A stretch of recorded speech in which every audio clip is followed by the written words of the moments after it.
Conversations with the Citizen. I am your host, Tia Carol Jones. I'm here today with Dr. Ramona E. Jackson James, President of the Chicago Central Section of the National Council of Negro Women. Welcome to the show. Thank you for having me. Good morning. Thank you so much for being here. Tell us a little bit about yourself. Okay, I am a native Chicagoan, Southside. I grew up in the Roseland community. I attended Chicago Public Schools, Kenwood Academy, shout out to the Broncos. I also attended Loyola University downtown, and I attended Clark Atlanta University for my master's program in School of Social Work, and then I attended Argosy University for my doctorate. So I am fully Chicago, fourth generation Chicagoan. Okay, great. When and why was the National Council of Negro Women founded? So the National Council of Negro Women was founded in 1935 by Dr. McLeod-Bethune, actually December 5th, 1935. And the mission is to lead, advocate, and develop women of African descent, addressing the concerns of them and their families and communities. So Dr. Bethune thought that it was important for us to have some type of platform for all the organizations that were already in place to have one voice.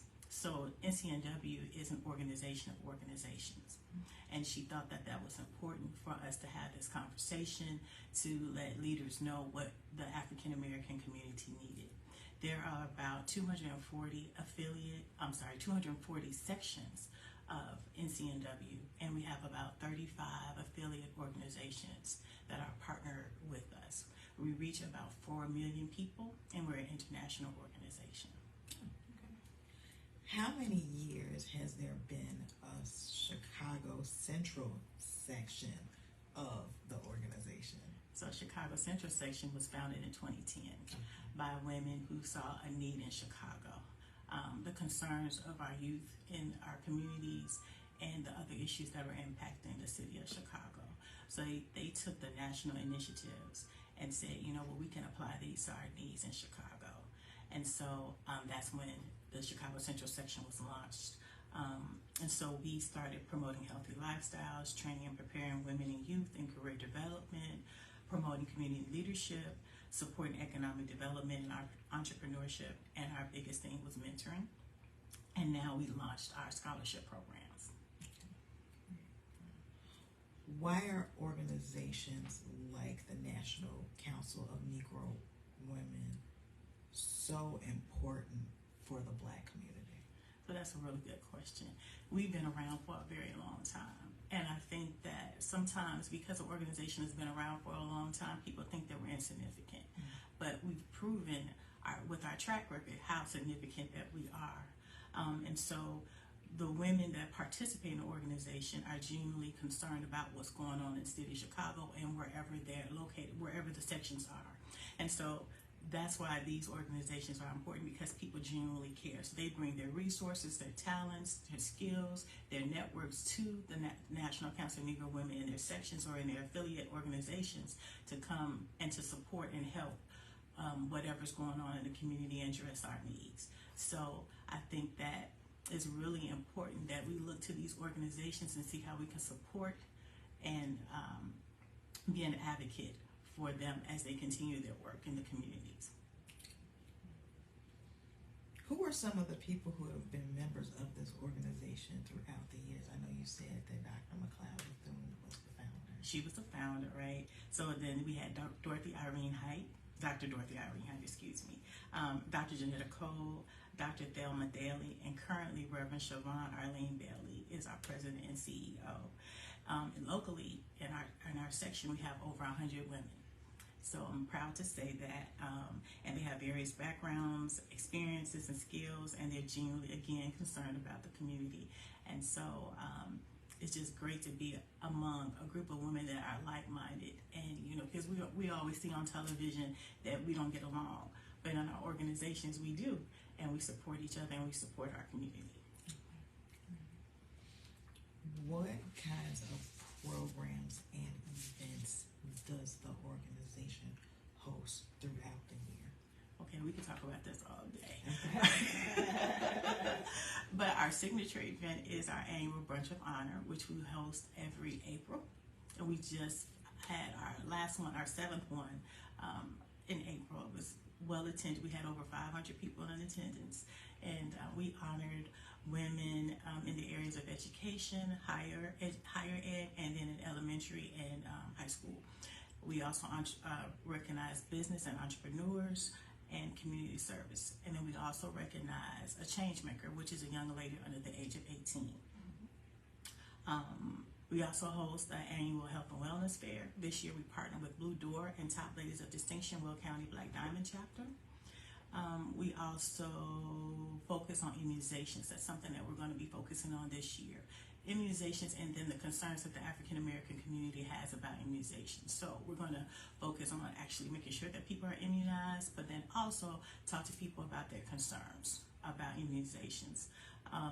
We also have a mentoring program through partnerships with local schools. We support homeless shelters, senior citizens' homes, Roseland Community Hospitals, youth groups like Safe and Sound, Top Teens of America, and the Glass Slipper Project. We also supported our local polling sites during the voting, the election. And so we provided water and snacks to the election judges while they were there, and just let them know, hey, you know, someone's here and we're thinking about you while you're doing this job. Thank you for your work. And then we also support our collegiate section, which is at Chicago State University. So those are our young ladies that they're attending college right now at Chicago State, and we partner with them and support them with things that they do.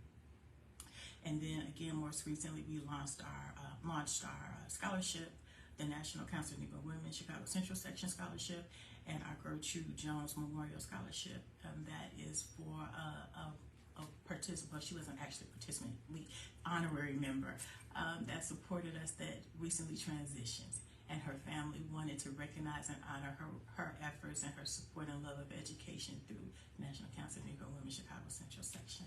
So, and then finally, Sunday, we're having our end of year event where we celebrate Dr. Bethune's birthday, and we're going to be celebrating her birthday on the Anita D on Sunday afternoon. So that's just a snippet of what we do. How has the organization provided resources to the local community since it began? So we try to address concerns and needs as presented. We're very intentional about everything that we do. We know that we can't tackle everything. So what we do is we work together and plan during our service year, which typically occurs during October through June. And we put together a comprehensive plan of how we're going to address needs in the community. And so that's pretty much how we do it. There's so many things that we want to address, and we can't address them all. So we do the very best we can to meet the needs of our community as presented. Where can people go to find out more about the National Council of Negro Women Chicago Central Section? So you can find us on our website, and that's chicagocentralncnw.org. We have a Facebook page, and that is CCS NCNW. So there's a lot of different NCNWs, so make sure you look for CCS, which stands for Chicago Central Section, NCNW. Then we have our Instagram account, NCNW Chicago Central, and then we're also on Twitter, NCNW Chicago Central. Okay, great. Before we wrap up, is there anything else you'd like our audience to know? I thank you for the opportunity to just share a little bit more about our organization. I think that National Council of Negro Women is kind of like a gem that we haven't really touched the surface, or we've uncovered the surface of all that we do. So I think that if you want to partner with us, feel free to reach out to us. We're always open to work with other people and other organizations. There's a lot to do in our community, and we need to get together and handle those issues and make a positive impact in the city of Chicago. Great. Well, thank you so much for being here. Thank you for having me. Remember to make plans to join us again next week for Conversations with the Citizen, the place where real